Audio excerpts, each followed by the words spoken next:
Hello everyone, welcome to my channel. I am doctor Sania.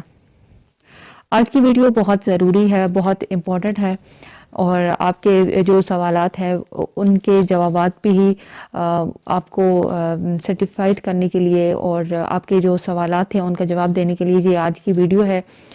और आज की वीडियो का ये टॉपिक है कि क्या आप प्रेगनेंसी में सेक्स कर सकते हैं या नहीं। ये एक ऐसा सवाल है जो कि बहुत सारे लोगों ने पूछा और बहुत सारे लोग थे, उनके जहन में ये कन्फ्यूजन भी थी कि वो प्रेगनेंसी में सेक्स कर सकते हैं या नहीं, या क्या प्रेगनेंसी में सेक्स करना सेफ है या नहीं।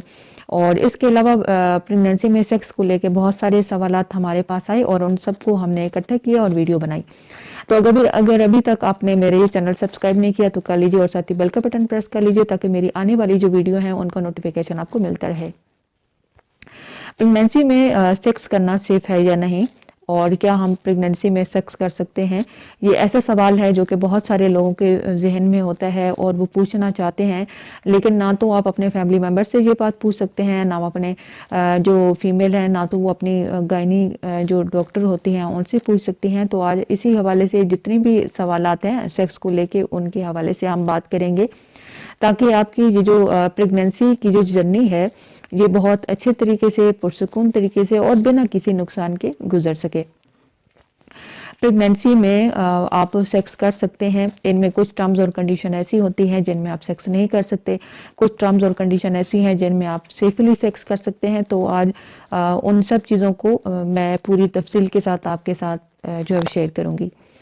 अगर आपकी वाइफ बिल्कुल ठीक है, कोई कॉम्प्लिकेशन नहीं है, हेल्दी हैं, तो आप प्रेगनेंसी के पहले महीने से लेकर 8वें महीने तक सेफ सेक्स कर सकते हैं। वो ख़वातीन जिनको पेन नहीं है या दर्द नहीं है या कोई ऐसी कॉम्प्लिकेशन नहीं है तो आप इजीली सेक्स कर सकते हैं। प्रेगनेंसी का जो 9वां महीना होता है उनमें आपने सेक्स नहीं करना, क्योंकि ऐसा होता है कि अगर आप सेक्स करेंगे तो लेबर जो पेन है वो टाइम से पहले स्टार्ट हो जाएंगे, ब्लीडिंग स्टार्ट हो सकती है, जो एमनेटिक फ्लूइड है जिसमें होता है वो रैप्चर हो सकता है। तो अगर डिलीवरी टाइम से पहले हो जाएगी तो क्या होगा कि जो बेबी होंगे वो टाइम से पहले जब पैदा हो जाएगा तो बहुत सारी जो कॉम्प्लिकेशन है वो हो जाती हैं। तो प्रेगनेंसी के 9वें महीने में आपने सेक्स नहीं करना, पहले महीने से लेकर 8वें महीने तक आप सेक्स कर सकते हैं।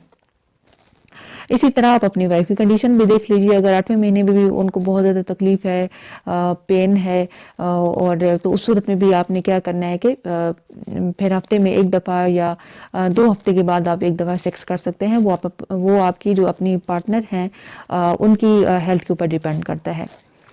इसी तरह जब वो ख़वातीन जिनका हमल पहले 3 महीने में बार बार ज़ाया हो जाता है तो ऐसे जो हस्बैंड और वाइफ हैं उन्होंने पहले 3 महीने जो सेक्स है वो बहुत एहतियात के साथ करना है। आप हफ्ते में एक दफ़ा सेक्स कर सकते हैं या 2 हफ्ते के बाद आप सेक्स कर सकते हैं। जब पहले 3 महीने आपके गुजर जाएं तो बाकी आप फिर चौथे से 8वें महीने तक सेफ सेक्स कर सकते हैं। इसी तरह जब प्रेगनेंसी का पहला महीना है या दूसरा है या तीसरा है और इनमें अगर ख़वातीन को ब्लीडिंग स्टार्ट हो गई है या स्पॉट लगना शुरू हो गए हैं तो उस सूरत में आपने सेक्स बिल्कुल भी नहीं करना। अगर इस सूरत में करेंगे तो जो बच्चा है वो ज़ाया हो जाएगा। तो ये आपने थोड़ी सी एहतियात करनी है। इसी तरह एक मेडिकली टर्म होती है जिसे हम प्लेसेंटा प्रीविया कहते हैं। इस सूरत में भी आपने सेक्स नहीं करना। इसमें होता ये है कि जो प्लेसेंटा होता है वो आपकी जो यूट्रस है उसके बिल्कुल नीचे होता है। अब अगर प्लेसेंटा यूट्रस के बिल्कुल निचले पार्ट में होगा तो अगर थोड़ी सी फिंगर भी उसके साथ टच होगी तो ब्लीडिंग स्टार्ट होना शुरू हो जाएगी।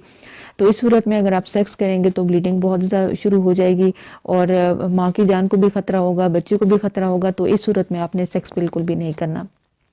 जब आप अपने गायनाकोलॉजिस्ट के पास जाते हैं, आप अल्ट्रासाउंड करवाते हैं तो वो आपको बता देती हैं कि प्लेसेंटा किस पोजीशन में है, इंटीरियर है, पोस्टीरियर है, अपर पार्ट में है या लोअर पार्ट में है।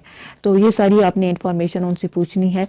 तो अगर तो प्लेसेंटा प्रीविया है, यूट्रस के बिल्कुल नीचे है, तो फिर आपने सेक्स नहीं करना जब तक जो है वो बेबी डिलीवर ना हो जाए। اب جب پریگنینسی میں یہ بھی سوال ہوتا ہے کہ اگر ہم وائف کے ساتھ سیکس کریں گے تو بچے کو چوٹ لگ جائے گی، کوئی نقصان ہوگا، تو ایسا بالکل بھی نہیں ہوتا. آپ بالکل سیف اور ایزی طریقے سے سیکس کر سکتے ہیں کیونکہ بچہ ماں کے پیٹ کے اندر بالکل محفوظ ہے. بہت ساری خواتین ڈرتی ہیں، ان کے ذہن میں یہ سوال ہوتا ہے جس کی وجہ سے وہ اپنے ہسبینڈ کو پاس نہیں آنے دیتی، سیکس نہیں کرتی. تو یہ بھی جو خواتین ہیں وہ اس بات کو سن لیجئے اور آپ بالکل اطمینان رکھیں. جو کنڈیشن میں نے بتائی ہیں اگر وہ ہوں تو اس صورت میں آپ نے سیکس نہیں کرنا. اسی طرح کچھ لوگ یہ سمجھتے ہیں کہ اگر وہ پریگنینسی میں سیکس کریں گے تو دوبارہ سے پریگنینسی ہو جائے گی، تو ایسا بالکل بھی نہیں ہوتا. جب ایک دفعہ بیبی پیدا ہوگا، ڈیلیوری ہوگی، تو اس کے بعد ہی جو دوسری پریگنینسی ہے وہ ہو سکتی ہے. بہت سارے لوگوں کے ذہن میں یہ بھی سوال ہوتا ہے کہ اگر وہ سیکس کریں گے پریگنینسی میں تو ٹوائنس بیبی ہو جائیں گے. ایسا نہیں ہوتا. جب پریگنینسی ہوتی ہے، کنسیو ہوتی ہے، تو اسی ٹائم ہی ایک بیبی ہوگا یا دو ہوں گے، اسی ٹائم ہی ڈیسائیڈ ہو جاتا ہے. ایسا نہیں ہوتا کہ ایک دفعہ پریگنینسی ہو گئی ہے اور آپ سیکس کریں گے تو ٹوائنس بیبی پیدا ہو جائیں گے. ایسا کچھ نہیں ہوتا. یہ بھی سوال لوگوں کے ذہن میں ہوتا ہے کہ وہ سیکس کریں تو وائف کے ویجینل پارٹ کے اندر ڈسچارج ہوں یا باہر ہوں. تو اس میں کوئی ایسا ایشو نہیں ہوتا. آپ کو جیسے ایزی ہو، جیسے آپ کو اچھا لگے آپ ویسا کر لیجئے. اس میں کوئی جو ہے وہ پابندی نہیں ہے کہ اب آپ نے وائف کے جو ہے وہ انٹرنل پارٹ میں جو ہے وہ ڈسچارج ہونا ہے یا باہر ہونا ہے، وہ آپ کا جو ہے وہ اپنا ڈیسیجن ہوگا جیسے آپ کو جو ہے وہ ایزی لگے. اسی طرح آپ اپنی جو وائف ہے ان کی کنڈیشن دیکھ لیجئے. اگر ان کی ہیلتھ ٹھیک ہے، انہیں بہت زیادہ پین نہیں ہے، تو اس صورت میں آپ ایزیلی سیکس کر سکتے ہیں. اسی طرح اب ایک اور سوال ہوتا ہے، وہ یہ ہوتا ہے کہ ہم پریگنینسی میں کیسی پوزیشن جو ہے وہ اختیار کریں سیکس کے لیے. تو کوشش کریں کہ پہلے جو 5 مہینے ہوتے ہیں ان میں کیا ہوتا ہے کہ جو آپ کی جو پارٹنر ہے ان کا جو پیٹ ہے وہ اتنا زیادہ نہیں بڑا ہوا ہوتا. تو اگر آپ کی جو وائف ہے وہ نیچے ہیں اور آپ اوپر ہیں تو اس طرح بھی آپ سیکس کر سکتے ہیں. لیکن جیسے جیسے بیبی کی گروتھ ہوتی ہے، 6 مہینے سے لے کر 8ویں مہینے تک فیمیل کا جو پیٹ ہے وہ کافی زیادہ بڑا ہو جاتا ہے. تو اس صورت میں اگر آپ سیکس کریں گے کہ وہ نیچے ہیں اور آپ اوپر ہیں تو ان کو کافی زیادہ پین ہوگی، تکلیف ہوگی. تو اس صورت میں آپ نے سیکس نہیں کرنا، مطلب کہ اس کنڈیشن میں، اس پوزیشن میں سیکس نہیں کرنا. پھر آپ نے کیا کرنا ہے کہ آپ نے ایسی پوزیشن اپلائی کرنی ہے جیسے کہ دائیں کروٹ بدل لیں یا بائیں سائڈ میں کروٹ بدل لیں، اور اس طرح جیسے آپ کی جو پارٹنر ہے ان کو ایزی ہو، جیسے وہ ریلیکس ہوں، اس طرح سے پھر آپ ایڈجسٹمنٹ کر سکتے ہیں. تو یہ سارا کا سارا جو پروسیس ہوتا ہے یہ آپ نے اپنی جو فیمیل پارٹنر ہے ان کی رضامندی سے کرنا ہے. اگر ان کی طبیعت اجازت دیتی ہے تو وہ آپ ضرور کیجئے، لیکن اگر ان کو درد ہے، تکلیف ہے، یا وہ بہت زیادہ پریشانی میں ہے، ٹینشن ڈپریشن میں ہے، تو پھر اس صورت میں آپ نے سیکس نہیں کرنا. بلکہ جب ان کی طبیعت تھوڑی بہتر ہو، وہ تھوڑا ایزی اور ریلیکس فیل کریں، تو اس صورت میں آپ سیکس کر سکتے ہیں. امید کرتی ہوں کہ پریگنینسی میں سیکس کو لے کے جتنی بھی سوالات تھے وہ آپ کے ذہن میں وہ کلیئر ہو گئے ہوں گے. اور مزید کوئی سوالات ہیں تو آپ کمنٹس میں پوچھ سکتے ہیں. Thanks for watching.